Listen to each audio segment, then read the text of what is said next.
Let's talk about the fetishization of Black men for a second. Fetishization comes in when there's a lack of respect. There's a generalization about a certain group, and so by default, there's a dehumanization about it as well. Many groups are fetishized and dehumanized, right? Let's look at Asian women. A lot of people target them because, oh, they're petite and little and they shut the fuck up, and, you know, you don't respect them.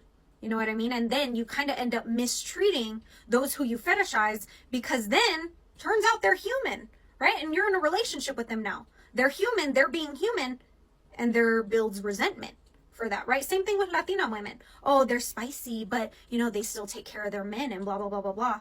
That's not fair, right? And not all of them are the same. But when it comes to the fetishization of Black men, I think that's a little different and it's unique. Many people in this adulthood, many adults amongst us, do things to spite others. They live their lives to spite other people, right? And I think a lot of non-Black women target Black men to spite, whether that be Black women, whether that be their parents, maybe the men in their own community. A way that you figure out if there's no fetishization going on in the relationship, if there's respect, right? If you're looking at a person and you care what they're talking about, you care what they've gone through, you care about their culture. It's different than yours. You should be intrigued. But a lot of the times we see these interracial couples and they don't respect each other, right? And I'm not saying, you know, Black men are perfect. I think a lot of the times they're fetishizing right back. But there has to be an amount of respect in any relationship. And that's why I think it's hard to pin down fetishizing within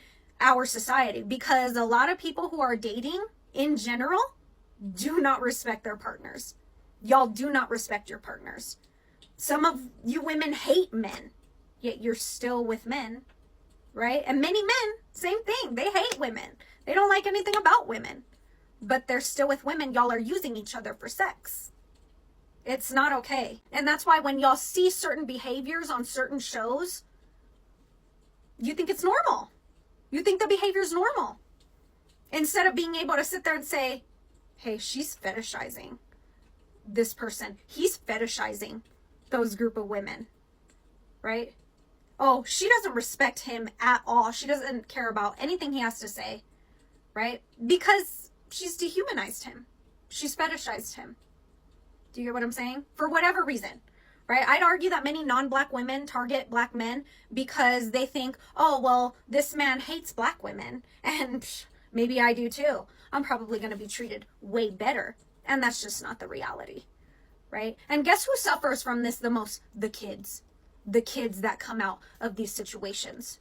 You know what I mean? When I was in college, there was this term that I kept learning. Correct me if I'm wrong. I think it's something like intermedial permanence, where mixed kids, you know, they don't really belong anywhere. A term in higher education for this phenomenon, right? I just saw a video of a young girl saying, me hanging out with my white mom, having a good time.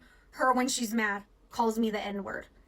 It's like the children suffer from this fetishization, right? So I think it's important to be able to, one, respect yourselves when dating, because then you'll be able to see red flags. You can very quickly figure out if somebody's fetishizing you. But then you have to be able to have the skills to leave, right? To abandon that behavior. Maybe even call it out. Hey, you know what? You're with me because you seem to have some sort of idea about me. And it's a little bit offensive. It's generalizing, right? Maybe you think that this is what my ethnic group entails, but we're all individuals in our own right, type of thing. I wish y'all would be able to recognize that when you're watching shows, when you're consuming media. But unfortunately, like I've been saying in my past few videos, I think a lot of y'all just see your actions validated or your actions on screen, and that means that it's validating to you. And so you're like, oh no, that's normal, that's okay, that's good. It's not. Just because things are normalized doesn't mean the behavior is normal.